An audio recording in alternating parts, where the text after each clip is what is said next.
morning. I should probably put on my seatbelt. Give me a sec here. Drive safely. I just got on the road, so. Oh my, what is happening here? Whatever. I'll hold this corpse in. Anyhow, you're probably wondering why I had no videos for the last 2 months, just about. I'm gonna tell you why. I had to get emergency sinus surgery. Now, my throat's kind of fucked because I'm currently in the process of recovering. So what happened back in, I believe, sometime in May or June, so around there, I blacked out while operating the vehicle. And I felt like I was blacking out.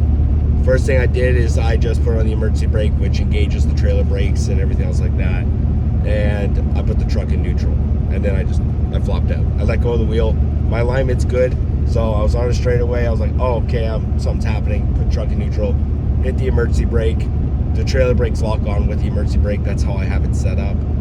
And, well, I wake up to paramedics dragging me out of the truck. So my commercial license got suspended. And I failed, and I no longer had a fitness test.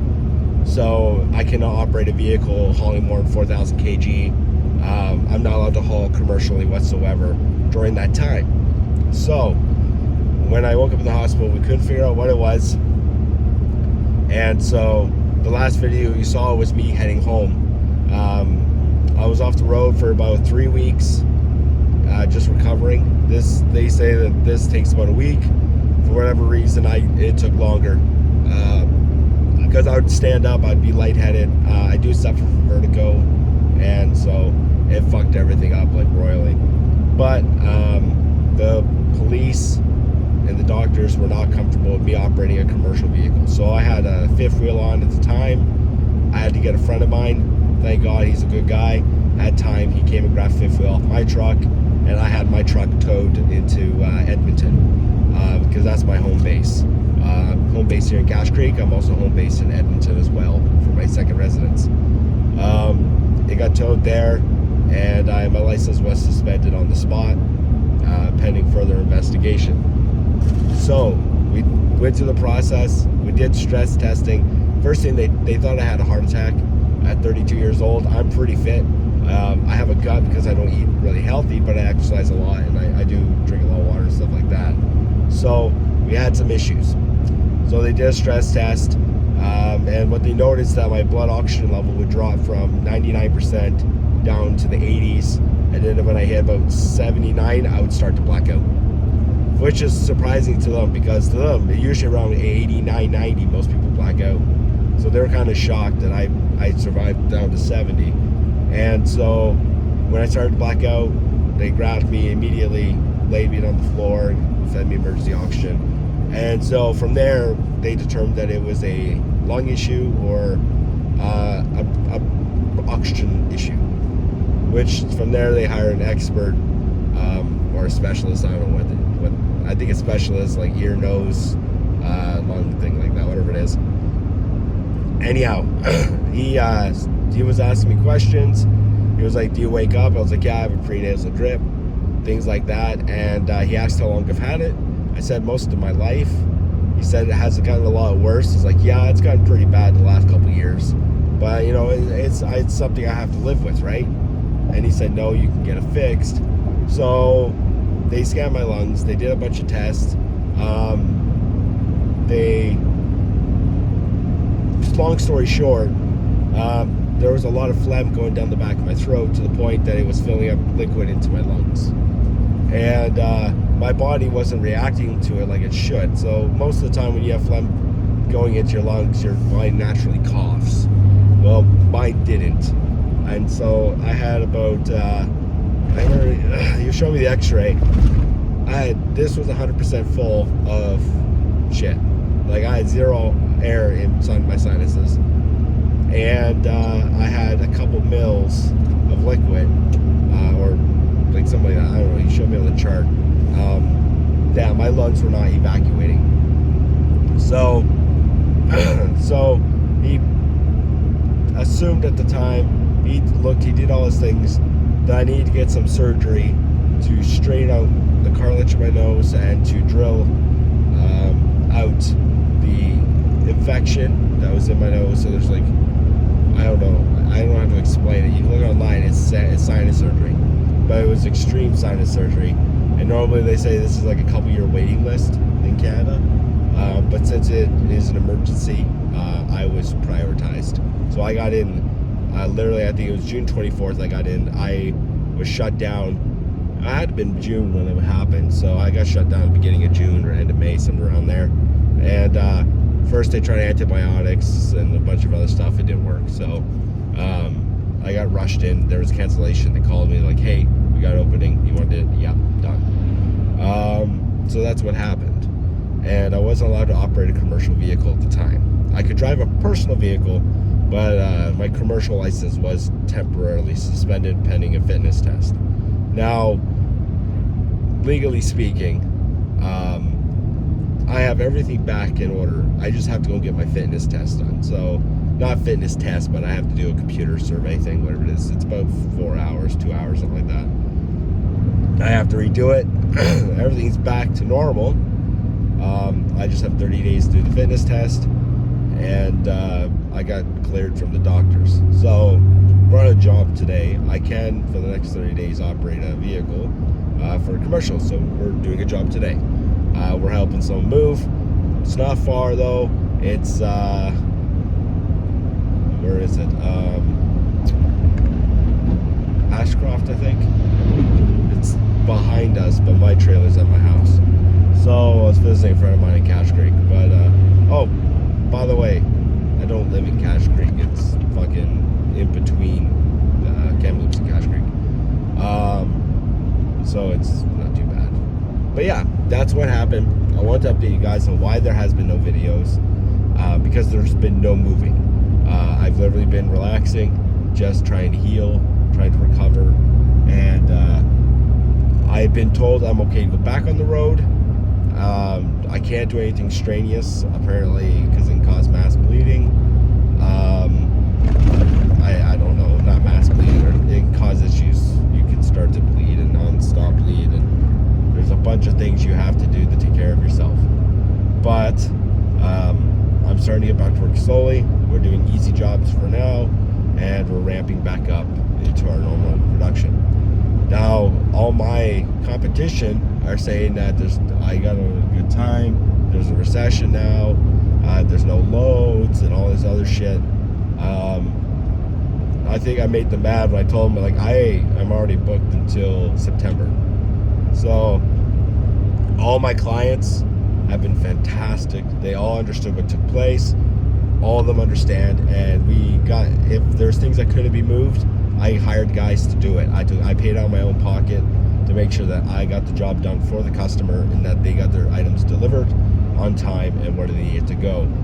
I do have a couple of guys that I can rely on for that. And if it cost any more money to have it done, I didn't care. I swallowed that. My company has a really good reputation, probably one of the best reputations in BC and Alberta for the people I work with. Obviously, I don't advertise at all. My work is 100% word of mouth, and seeing the fact that I don't have to use load boards very often or struggle to find work, I clearly am doing something right. So, sore throat happened this morning, just so you guys know. I did have a normal voice, but last night my voice just got really sore and my throat got sore and all that. And so I was like, I don't know what the fuck is going on. I'm on the 3rd week of recovery, so I called the doctor this morning, said, hey, I have a sore throat. He said, I can tell, being a smart ass, because it's funny, but he said it's fine. He's like, it's pretty normal. He's like, I'm surprised you haven't had it sooner. So apparently the blood and stuff can get into the back of the throat right here and can dry up and cause your mouth to get really very shitty feeling. And he also did tell me, like, at the end of the day, you are recovering from a major surgery. So I didn't think it was major because I had no swelling or anything, but he said it's a major surgery that I had done. And he said it could take anywhere from 2 months to 6 months to a year to fully heal. So I was like, wow, that's a lot. Cool. But yeah, no, I just want to make a video, let you guys know there is more videos coming. I am back into making, once my voice is back, I will be going back into making how to hotshot videos. I feel horrible for not releasing those on time.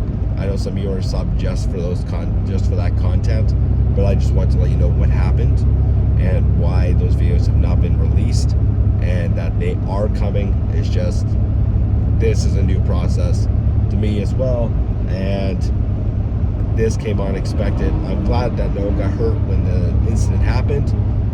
First thing I asked the cops when I came through, and same with the paramedics, I immediately asked, did I hurt anyone? Did anything happen? And they said no. There was a couple cars behind you. You stopped coming up a hill and you just sat there.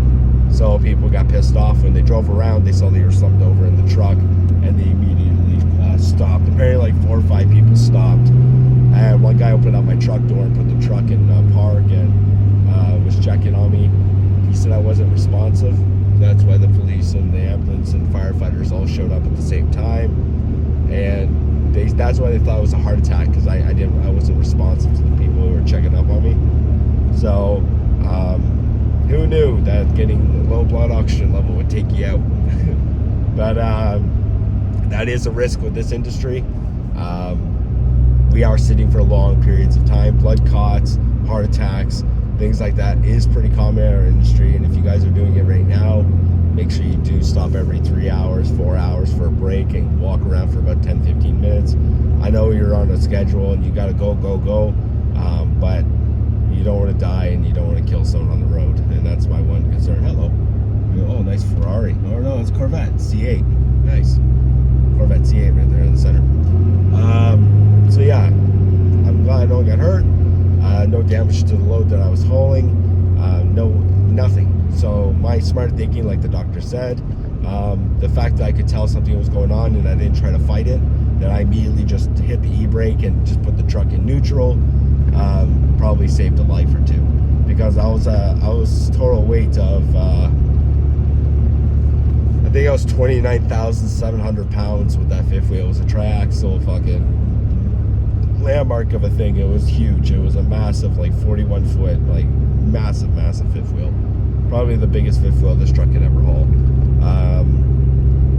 Like, it's not heavy per se, like the truck can handle the weight, but it was the biggest fifth wheel I've hauled ever. So the customer was appreciated. He understood what happened, and he said no rush. I told him, when I called him immediately when I got my bearings, I said, hey, this is what took place. There's no damage to the trailer. I had it towed into Revelstoke. I have a driver coming to pick up the trailer for you to make sure you have it the following day, as delivered on the time that we're supposed to. And he said that I didn't need to do that. I can wait to deliver it. And I said, no, it's fine. I'm going to get it done. And I said, that's what we do. That's what we're good at. It is what it is. So right now, we're back on the road. We're going to pick up an enclosed trailer, 24-footer, to move someone in Ashcroft to Ashcroft. It's just a local job. I'm mostly just sitting there, telling them where to put stuff, and then moving it, I think 6 blocks up a hill. So not a hard job, not paying a lot. It's like $2,000 or something like that. 2 loads. So, well, I think it's gonna be 2 loads. Worst case scenario, or best case scenario, it's 1, and I can drop off the trailer tonight or tomorrow morning and